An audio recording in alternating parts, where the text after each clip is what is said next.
प्रभु यीशु मसीह के महान नाम से इस नए दिन के लिए मैं धन्यवाद देता हूँ।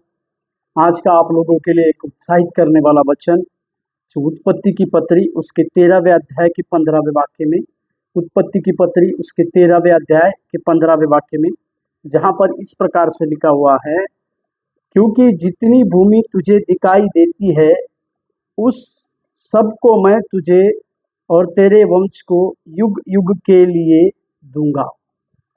मेरे प्यारो, अब्राहम के लिए परमेश्वर का ये अभिवचन है।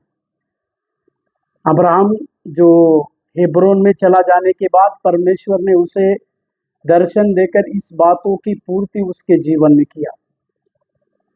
जो अब्राहम लूत से जैसे अलग हुआ और वो अलग होने के बाद हेब्रोन में चला गया, तो परमेश्वर ने उसी अब्राहम को एक प्रकार की वायदे को दिया कि जिस भूमि को तू देखता है वो सारी भूमि को मैं तुझे और तेरे वंश को युग युग के लिए दे दूंगा।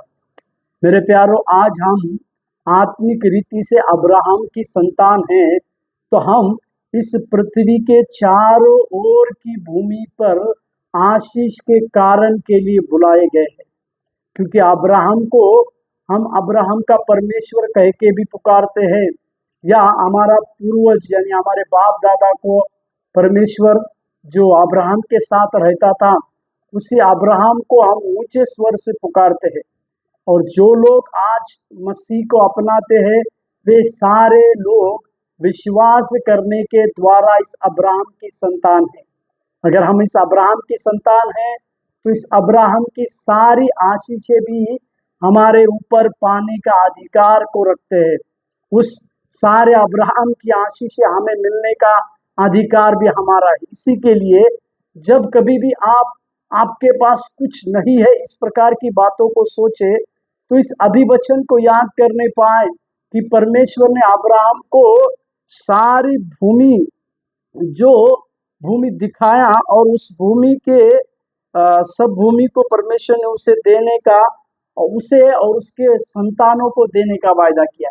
मेरे प्यारो, आज सवेरे के समय में हम अपने पास कुछ भी नहीं रहने के बावजूद भी उस चारों ओर की भूमि को देखने पाए और ये कहने पाए कि ये भूमि परमेश्वर ने मुझे और मेरे वंशज को युग युग के लिए दे दिया है।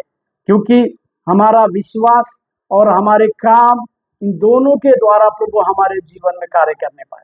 प्रभु आपको आशीष दे। धन्यवाद।